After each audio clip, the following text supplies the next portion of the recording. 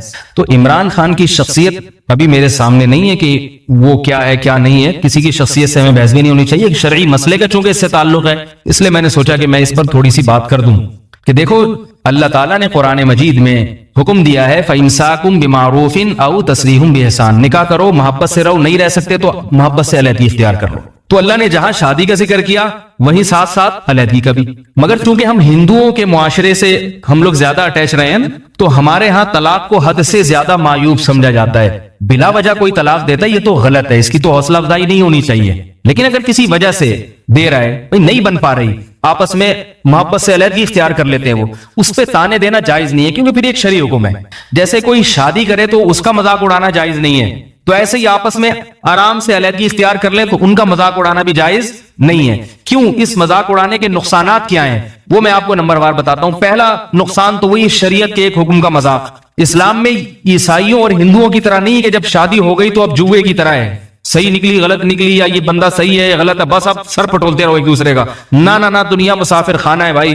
آپ بس میں چاہ رہے تھے, سیٹ پہ بیٹھے ہوئے ہیں, ٹرین میں سفر کر رہے ہیں, آپ چاہتے ہیں ذرا اچھا ہم سفر مل جائے, سیٹ میں ساتھ آپ نے ایک صاحب کو بٹھایا, آپ یہاں بیٹھ جائیں, آپ سے اچھا ٹائم گزرے گا, دیکھا بھائی نہیں گزر رہا, سیٹ بدل لی جاتی ہے. کیا خیال ہے بھائی؟ سفر ہے ویسے بھی آخر میں جا کے پشاور اسٹیشن پہ تو دونوں نے علیحدہ ہو ہی جانا ہے, تو بہتر ہے ابھی ہو جائیں کیونکہ سفر تو اچھا گزرے. تو یہی رشتوں کی حیثیت ہے. یہ دنیا مسافر خانہ ہے. نکاح کیا, محبت سے رہو, نہیں رہ رہے, چلو بھائی تم ادھر ہمارا راستہ.